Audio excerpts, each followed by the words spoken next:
A civilization that's always fascinated me is China. And that's because it represents a complete, fully developed civilization that's older than Western civilization, but is completely foreign and alien. It has a completely different way of looking at the world, a completely different form of government, religion. Everything is utterly different, but it's fully developed and as sophisticated as what you'd find in the West. As opposed to a lot of the Amerindians when we came to the New World. The Aztecs, Mayans, and Incas were probably the most sophisticated, but a lot of the peoples had no form of writing, they didn't have philosophy, they didn't really have anything that we would identify in technologies, cities, etc. You have the African tribes who had never invented the wheel. The Sentinelese in the Indian Ocean haven't invented fire yet. And they don't really have anything we would identify as kind of a complex culture or a civilization. They don't have cities or anything. But China's fully developed, and it was fully developed before the West was even developed. And it's developed in complete isolation from the rest of the world largely. I mean, obviously, there's the Silk Road, etc., but China represents kind of almost like this laboratory that you can look at and you can compare its development to the outside world, and it's very fascinating because it has such a long and complicated and rich history. So I'm going to talk a little bit about part of that history today, and that's the role of the military in China. And I think it really highlights the paradox of military-civil relations throughout most of the world. Because China took a very different view of how to handle the military and how to deal with it than a lot of other countries did. And on the surface, if you're just looking at it from very stage one thinking, the Chinese military was exceedingly inept. They lost horribly against the Japanese, the British multiple times, the Mongols, the Manchu. They had immense trouble putting down rebellions, even the rebellions weren't particularly large in scope. Most attempts at real expansion beyond China, not just kind of occupying the steppes or whatever, but trying to expand into Burma or Vietnam or even Korea, tended to be disasters. And if they won, it was only by throwing bodies at their enemies until there was no more of them or no more of their enemies. And this generally poor military performance, in which is kind of a paradox, because you think at a basic level, China should just be destroying everything in their path. They have a huge economy. They have they have a good bureaucracy. They have limitless manpower. They had relatively good technology. They had, for the time, good armor, weapons. They had gunpowder, repeating crossbows, cavalry. So why was it such an ongoing disaster? Like, why did the Taiping Rebellion turn out so poorly? Why couldn't they stand up to the British in the Opium Wars? Why did foreign invaders just keep beating China seemingly at every turn? Now, obviously, there were expansionistic Chinese dynasties, namely the Tang and the Qing, and we'll talk about those in a minute. But even in those cases, they eventually kind of fell into the same pattern as other Chinese dynasties. So before we get in kind of the practical reasons for this, let's talk a bit about Confucianism and its view of the military. Now, in the Confucian social order, the highest are farmers, or I think that's sorry, the highest are scholar bureaucrats, then farmers, then merchants, then soldiers. It's something like that. But soldiers are considered the lowest rung of society. And that's because most civilizations have viewed power as a virtue. That is, it's good to be the strongest, it's good to be ruthless, it's good to have the biggest, bestest army, to be able to just overrun everything in your path, to be able to conquer, expand, to beat other countries in a fight. That's what's viewed as important to most people, European countries, to a certain extent Indian countries, Middle Eastern countries. Most of the world views power as a virtue. And the Chinese have a complete disdain for this. They say virtue is power. If one side is more virtuous and one side is more militarily strong, their belief is that the virtuous side will win. Now, this seems incredibly naive and foolish to us, but when we're talking about China, what you have to understand is the Chinese take an extremely long view of history. They think in terms of centuries instead of years. So this idea of virtue being more important than military power kind of makes sense. Because a lot of very centralized, militarily powerful states tend to be very unstable. And if there's kind of a breakdown of virtue in favor of raw power, it leads to a disaster. Probably the best example of this is a period in Rome called the Barracks Emperors, which was during the crisis of the 3rd century, where you had something like 20 emperors in 30 years.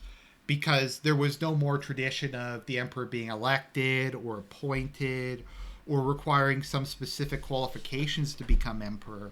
All that mattered was you commanded the most troops, you were able to beat your rivals in a military conflict, and you could march on Rome.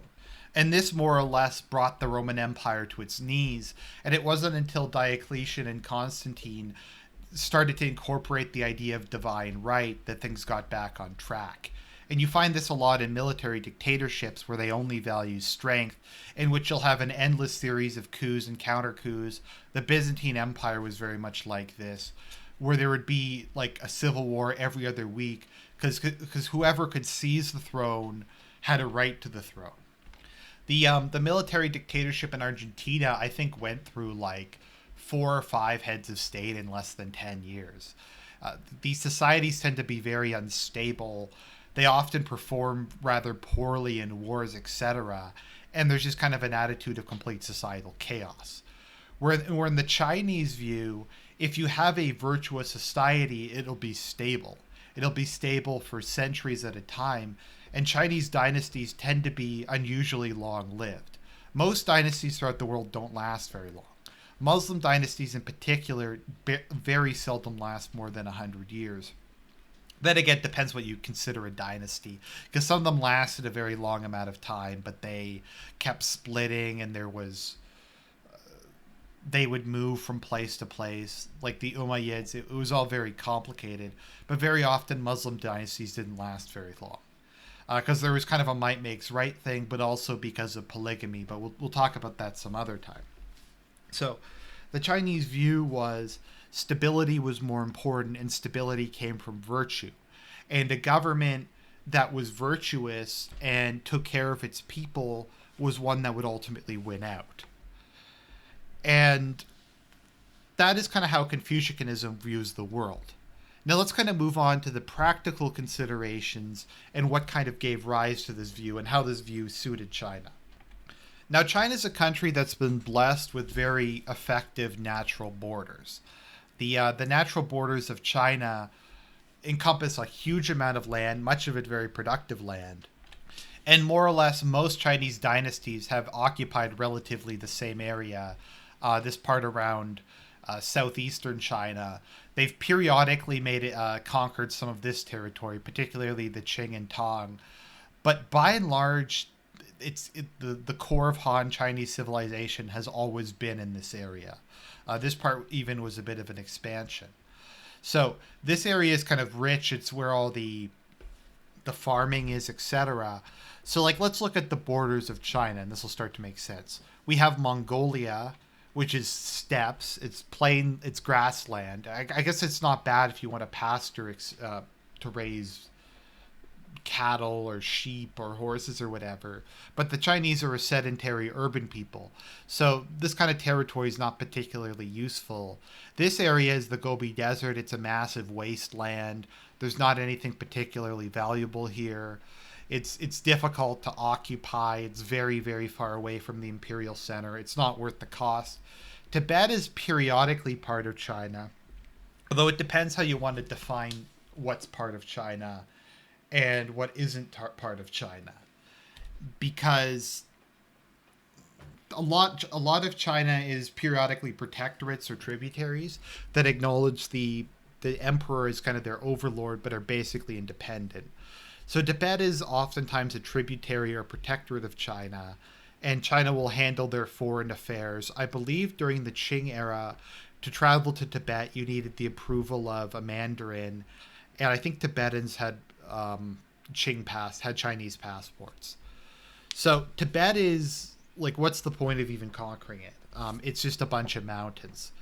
Going further into India across the Himalayas, good luck. It's a waste of time and resources. There's Southeast Asia, Indochina, but that's, once again, it's like, what's the point? China's periodically tried to conquer North Vietnam, but it's a jungle, malaria-infested hellhole. There's a narrow stretch of land along the coast that's pretty nice, but the people there aren't friendly. It's very far away from the imperial center. The land isn't particularly valuable. There's nothing to really gain from any of these places. In the northeast, similar issue as Mongolia. It's just kind of wasteland. It's cold. It's tundra. Korea is unfortunately full of Koreans, to use a Braveheart reference. By that I mean, if they were to colonize Korea, they would have to remove a large, dense Korean population, which is a waste of time and money. There's plenty of land within China proper. Generally speaking, the Chinese are happy so long as Korea is a tributary that acknowledge their overlordship. Japan's impossible to conquer because Japan has too large a population and they have guns. So really the only area of expansion China could do is like colonies, and they did eventually occupy Taiwan. But the rest of it is once again jungle, malaria infested hellholes. The Chinese don't like these territories. China's obviously hotter than what we're used to, but they aren't particularly fond of that sort of jungle either. So China has natural borders, and China. Some people have this meme that China is a very aggressive, expansionistic country. China is one of the least aggressive, warlike countries in human history. Because, like I said, China just expands to its natural borders and it stops, and it has no real interest in going beyond it. They view themselves as the Middle Kingdom or the center of the world, because everything around them is like worthless, marginal land. And they'll periodically invade and set up tributaries or vassal states because they're tired of getting raided, but there's no real desire to go beyond it. So my point being, at a basic level, China doesn't really need a large army or a large sophisticated army, because who are they going to use it against? Oftentimes whenever they try to invade Mongolia or invade any of these places, the people there are nomads. They just run away. They hit and run. They burn the Chinese supply trains. Hundreds of thousands of people die of starvation. It's an unmitigated disaster. So having a particularly strong army wouldn't really matter. A lot of these nomad peoples, they can raid into China, but occupying and holding China is extremely difficult because the population's so large and they're so naturally xenophobic. And this kind of reminds me a bit of what happened in Mexico under Diaz. When Diaz became president, he dramatically cut the size of the Mexican army, and he made it purely a anti-bandito and anti-insurrection force. He viewed there as being no point to having a strong military because the only country that Mexico would reasonably fight would be the United States, and no amount of military spending or size of the army could allow Mexico to even think about taking on the U.S. So there's no point. And China's a bit like that. There's no point to having a massive army in most cases because there's no one to use it against.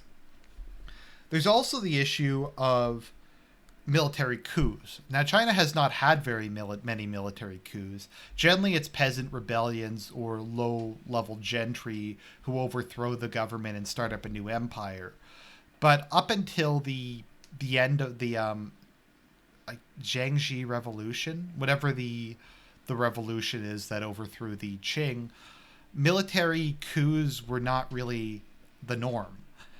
And I think that's largely by design. Garrisons tended to be extremely spread out throughout China, small in size. Generals were never allowed to govern the province that they were from. In fact, part of the whole Chinese system was bureaucrats would not serve in the province they were from. They'd be rotated throughout the country. Likewise, officers would be rotated throughout the country to prevent them from developing local support bases, because they viewed not having as effective or well organized an army to be the lesser evil compared to having ambitious generals who could march on Beijing every other week. And like I said, it seems to have worked out pretty well for the most part. Chinese dynasties were notoriously long-lived, compared to a lot of other places on Earth. European and East Asian dynasties tend to last a lot longer than most Indian, Middle Eastern, definitely African dynasties ever did. So far we have kind of a couple reasons. One, the fear of military coups. Two, the fact that there isn't really many people that the Chinese could use their army against. and see China itself is very hard to occupy. And so it's in some ways it was kind of the calculation, I think, is okay, so the northern nomads might occupy parts of China periodically, but that's less dangerous than having ambitious military commanders. And once again, once we get to the Taiping Rebellion, the fear of ambitious military commanders becomes 100% justified. So, kind of the last phase of Imperial China, the Qing Empire, I think really kind of exemplified a lot of the issues that China had with the military, because it was really the period when China started to face a lot more external threats and even internal threats as the dynasty weakened. So the Manchu were a previously nomadic people who had become sedentary and had adopted a lot of Chinese civilization, but they were a much more kind of rough and ready warrior people than the Han Chinese were. So once the Ming Empire started to collapse under its own weight, the Manchu began to move in and took decades to occupy all of the rest of China, probably about 100 years actually, if you look at the dates on this. But like I said, they had a much stronger military tradition, and they were able to beat the Han Chinese and gradually take over territory. And once they took over China, they adopted, at least initially, a much more militarized state. Now, an interesting thing about the Manchu is they're one of the few Chinese dynasties that actively implemented feudalism. Generally speaking, the Chinese governments have been allergic to feudalism and have preferred to govern solely through bureaucracy. However, once the Manchu took over, it became the Qing dynasty. They gave a lot of the Manchu lands and fiefdoms, and they created special military cities just for the Manchu, and they formed into the Eighth Banner Army, who were professional soldiers, mostly cavalry, who served as kind of the main standing army for the Manchu. Now, there was the Green Standard Army, which was much larger. I think it was at least 3-1, which was made up entirely of Han Chinese. But the Green Standard Army was only really used as military police, despite its size. And by the time of the Taiping Rebellion, you can really see all the issues with Chinese military policy turned up to 11. Most garrisons were only about 12 people, and they had no experience drilling in large unit tactics like at a brigade or divisional level or anything like that. The officers were hopelessly corrupt and poorly trained. I remember reading the actual army was much smaller than it was on paper because corrupt officers would list a lot more soldiers than they actually had under their command, and then they'd pocket the pay difference. Drilling was extremely rare. The soldiers were paid abysmally if they were ever paid. So a lot of them worked second jobs and they wouldn't show up to military duty, and there was no real discipline. So the Green Standard Army was completely worthless. The this Eight Banner Army was initially very successful. Actually, it's interesting. The reason the Qing conquered all this territory was to get more minorities to serve in the Eight Banner Army, because the Manchu were seen as outsiders, and they were only a small portion of the population. But by conquering all these other minorities, they could integrate them into the Manchu elite. So Mongolians and Muslims and kind of this part of China would be incorporated into the Eight Banner Army. So you had Mongolian banners, etc. Also, these people have a good cavalry tradition, so they fitted right in. But the advantage of using minorities, which is, if you notice with Roman emperors, a lot of them had Spanish or German or Gaulish bodyguards, is because they're hated by the normal population, they're very unlikely to try to overthrow you. Because they know if their benefactor dies, the average people are going to kill them. So the Mongolians and the Turkmenis and all these people were outsiders, despised by the Han Chinese, so they owed their existence to the Manchus. So they took over these territories solely to increase the size of the Eight Banner Army. So kind of what wound up happening was China was never really able to modernize in the same way Japan was. Whether or not this is because of Confucianism, the Qing kind of losing power, etc., it's kind of hard to say. There were a lot of factors as to why China was never really able to modernize. But one of the biggest problems that developed was by the 19th century, cavalry were obsolete. That's not to say there weren't roles for them. And in fact, the Polish cavalry actually performed decently well in World War II, but it was very different. They were never really able, at least to my understanding, to properly incorporate firearms effectively with their cavalry, to change to different traditions. I remember during the Second Opium War, the Mongolian cavalry would just charge the British. The British had like their cartridge rifles by this point in time, and they just charged them. The British would just mow them down, and they were never able to really develop anything new. So even though the Eight Banner Army was better trained and equipped, they were hopelessly out of date. Another use for cavalry in a modern context or an early modern context is dragoons, who are soldiers that ride horses to battle and then dismount to fight, which is very effective because it gives you mobile infantry and they tend to be better trained and equipped. And being able to get elite infantry to where you need them in a battle is extremely useful. But they never really developed any of that, and they never upgraded the Green Banner Army, Green Standard Army, either. So when the Taiping Rebellion happened, I read a whole book about this. It was an unmitigated military disaster for the Qing. They lost virtually every battle. Now, the Taipings weren't particularly well trained either, but they were very eager to adopt Western guns, and they were very well disciplined because they had religious fanaticism driving them. So they would not break and run. And the Chinese soldiers didn't want to die because they weren't getting paid. They were serving in provinces other than their own. They tended to be serving with people from, like I said, other provinces, many of whom they couldn't even understand, because Chinese hadn't been standardized to the same extent it was today. So when the Eight Banner Army completely failed to beat kind of more modern infantry tactics from the Taiping, China basically just descended into a state of anarchy. They weren't really able to do anything to deal with it. And ultimately what happened was the Chinese government had to accept that they had to come up with kind of more modern and effective means of militarization. And that's where you get the Hunan army and a number of other armies which are raised by mandarins from their local province. So like the Hunan army would be entirely composed of men from Hunan, led by Hunanese generals and Hunanese officers.